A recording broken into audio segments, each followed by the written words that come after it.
देवाहेलनं तस्य धर्मा लीकं सुरेश्वरः आलक्ष्य तरसा भीत तच्चीष्णै अचीनसरसा.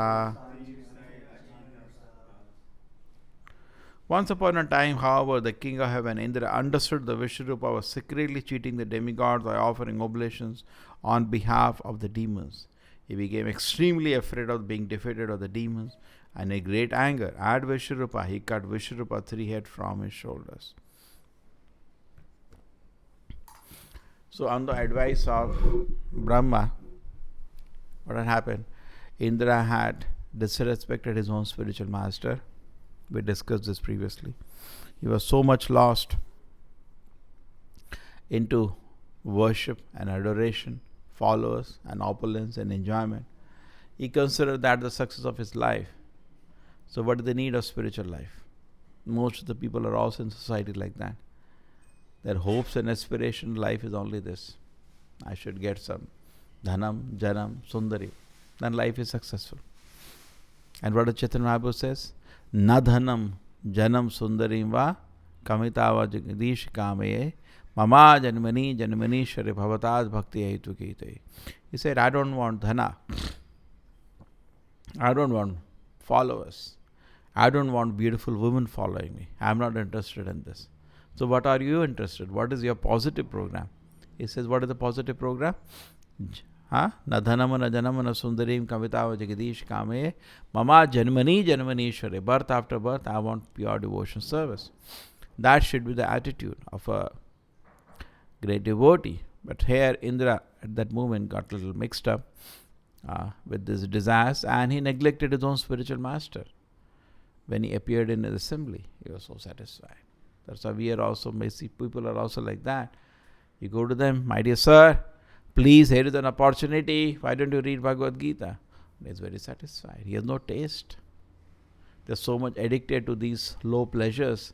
They have no taste for reading the Bhagavad Gita. They have no taste for Kirtan.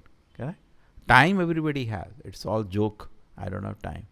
But the problem is people don't have taste. And person has to be very, very fortunate to have this taste. And this taste is gradually cultivated. Correct? Just like today, I don't know what is drinking, but I can cultivate the taste if I want. I don't know smoking, but I can cultivate the taste. Similarly, taste for hearing Krishna Katha is to be cultivated. Not only that, all your religious practices are useless if this taste is not developed. What is bhakti is basically the taste, the pleasure in serving Krishna. Correct? Pleasure in hearing the glories of the Lord. Pleasure in chanting the holy names of the Lord. Pleasure in seeing the darshan of the Lord. Pleasure in even cleaning a temple of the Lord. Pleasure in cooking food. There is rasa, bhakti rasa. There is the pleasure. So somehow this happened. It's all actually a good lesson for us. That's why Bhagavatam records us. And now you see, it never ends the situation. So they went to Brahma. What do we do? Brahma, we are in great difficulty because spiritual master has abandoned us, and then we are getting reactions. And reaction in the sense that the Danavas have become so powerful. They have taken over the Indrapuri. They have taken over all the heaven. And these devatas were in great trouble. So now what did they do? They went to Brahma, please tell us, what do we do? So Brahma said, okay, do one thing. Go to one great powerful Brahmana called Vishwarupa, and you go. He can help you. So they went to Vishwarupa, and Vishwarupa was interesting personality. One thing, he had 3 heads. 1, 2, 3. And then he had relation both to the devatas and even to demons. From his father's side, he related to the devatas. From his mother's side, to the demons. That is Vishwarupa.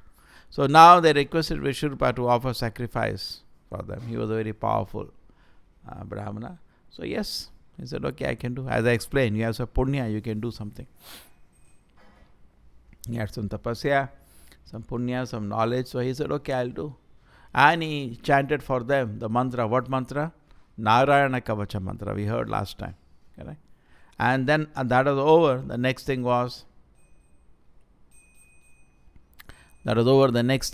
he was offering oblations to the fire to the Lord. And when he was offering, he was loudly chanting, this is prasadam is for. After offering the oblations, he was on the behalf of the devatas, he was giving them prasadam. But he was secretly doing seva in name of the demons also, because he was attached to them also. And Indra came to know, he cut his head. Just look at his purpose was not to serve Vishwarupa. His purpose was to get something from Vishwarupa. Just like in modern education system also. The basically person goes to get something. In the Vedic system is different. Tadavidhi pradipatena pariprashnena sevaya. You go take shelter of the Acharya, ask all your doubts, and offer service in return. Okay? Like Prabhupada is saying, he had thousands of Americans and Europeans become his disciple and very eager to serve him. Prabhupada was laughing. If I have to pay them, how much money I'll have to pay? Correct? Is it easy? India if you want to get a servant, it is very expensive nowadays. True? And in America, most people they go, even Indians, they become rich. You cannot afford a servant in America. It is very expensive. People do their work themselves. Correct? You know that, no? There was sometimes they call their parents. So people joke, free servants. Because parents, I am going to see America, but they end up cleaning the house and cooking for their own children there. That's the reality. So it is very, very expensive. So Prabhupada says, just imagine, thousands of people, particularly in the beginning, all the devotees are Americans, mostly Americans, and some are Europeans. So Prabhupada said, can you imagine the kind of money I'll have to spend to maintain this huge movement? If this movement was not by free voluntary service, can you just forget about the other aspects which are also important? The movement cannot be maintained. Right? There are billions of dollars you will need. Imagine to maintain. The movement may be having now 1 lakh people, and you have to pay, say, international currency. At least you have to pay $5,000-6,000 per month. Just imagine per month. 5,000 into 1 lakh. Just imagine. It comes almost comes in $1 billion of money. Where the movement has that money? We cannot pay. Number one. Number two, when it is by money, then there is no seva. Where is seva then?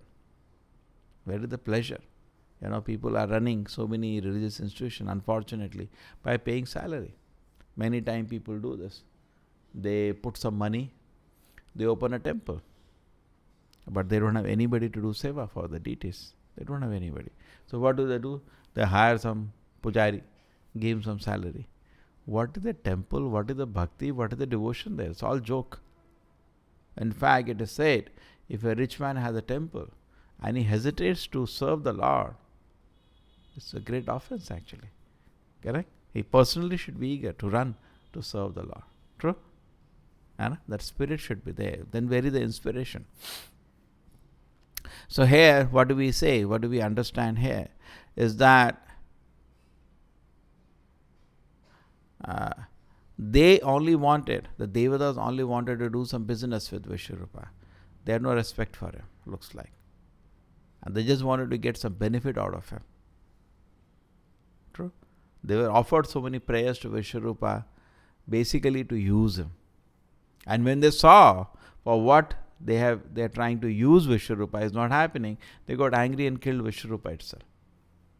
This is the way modern education is situated. But actually the ideal situation is different. Ideal situation is that with the blessing of the teacher, you develop spiritual knowledge. You're always, and the Prabhupada says, the relationship has to be so sweet. So this is a mistake that the Devatas have done. And now again, there will be a problem because of this. One problem, another problem, another problem. Unless they change their attitude, they're not going to change. They had a problem with Brihaspati because they're too much involved in sense gratification. And again, they wanted to use Vishwarupa to further their sense gratification. And Vishwarupa was secretly helping their enemies, which they came to know. A devotee has no enemy. Why? He says, just like Krishna is the well-wisher of all the living entities, a devotee is also the well-wisher of all everybody. Like Narada, he goes to the palace of Yudhishthira Maharaj. He goes to the palace of Lord Rama. He also goes to the palace of Ravana also. He, in Krishna book, he goes to the palace of Kamsa also. He's not scared of anybody. First thing, he's not scared. And number two, he is well-wisher even for him. He instructs him also. My dear Kamsa, why are you doing all this? This is not good for you. That is the devotee. Get it? It said, Sadhava sadhu bhushanam titikshava karunika surhida sarvabhutanam ajata shatrava shanta sadhava sadhu bhushanam. The sadhu has some qualities. Everybody thinks he's a sadhu. What is a sadhu? Titikshava is very tolerant. Karunika is very merciful. Suhrida sarvabhutanam is very well-wisher for all the living entities. Ajata shatravaha, he doesn't have enemy. Shanta is very peaceful. Okay? These are the qualities of a sadhu. How do you know a sadhu? Sadhu you know by very various qualities. So he has wonderful qualities, and we see in this example. That's the sadhu. So he doesn't wish bad, but here Devatas are not in that position because something they want to achieve. Material. They want comfortable position in this world. They want some powers. Akam bhakta, sakam bhakta. They are akam. They are not akama. They have some desire. So we see in this example the mistake made by the Devatas again. So this will never end. So we should also therefore, as devotees who want to peacefully serve the Lord, there is a mantra which Prabhupada said we should put like Kantimala you put. We should always put that thing. What is that? Trinada pisuni chena. We should more humbler than blade of grass. Tarorapi saishana. We should more tolerant than a tree. Amanina. Manadena. Not eager to receive respect. Manadena. Eager, but still giving respect. Kirtaneya sadahari. Then only you can chant the holy name of the Lord. Otherwise you cannot chant. What you will chant? If the mind is filled with all this garbage, why did she speak to me like this? And what did he think of? You cannot chant. What bhakti you will do? You are unfit to do devotion service. Correct? Then you be like one other. Maximum you can become a devata. Yeah? Do like that. But you're not fit to sit at the lotus feet of the Acharya. You're not fit. Your mind is all cropped up with garbage. Correct? You cannot offer devotion service to the Lord. Devotion service to the Lord is offered in a very peaceful, happy condition. Correct? You understand this? So this is a very nice meditation here. And the mistake done by the Devatas, again and again, it will not end. We have to change the attitude actually. There was one person, I think I told the joke. The person, he was having a headache. So what happened? He met a sage and he said, what should I do? The sage said, see, you are having headache because of you should not see any color other than green color. So I said, okay. So he had tried all medication, nothing had worked. It was like a migraine, it's too much headache. So he told his servants, he was a king, very rich. So everybody they painted with what color? Green color dress also. So his headache went away. He was very peaceful. All walls, all clothes, all everything around him is only green, nothing else. So his headache is very peaceful. So one day what happened after 1 year that the sage was visiting that same place. So let me meet my student, that king. Let me see how is he doing. Is his headache reduced? So king came and the sage entered the assembly. They put a bucket of green color over his head. So okay, so what is this people doing here? So went inside. He said, what is it? He said, yeah, your advice is very useful. Now I have no headache. He said, you could have worn a green specs, no, instead of turning the whole world green. Correct? So similarly, a devotee becomes peaceful by not desiring any respect in this world. Prabhupada said that is humility. At heart of the heart, it doesn't desire any respect. Okay? Then it becomes very peaceful. Instead of turning the whole world to respect you, that may not happen. Why the world will respect you? What is so special about it? Correct? But it turns where? It turns his own vision. He doesn't desire any respect. Then he becomes that is called actually humility. Then person becomes very simple. So devatas also actually could have changed something else, their own attitude for material desires. But no, that they're not ready to give up. They're trying this. Okay, Brahaspati is not working, let us try Vishwarupa. Oh, Vishwarupa is not working, let us finish him also. They are still not able to work out what should be done. Srila Prabhupada ki, Srimad Bhagavatam ki.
Hare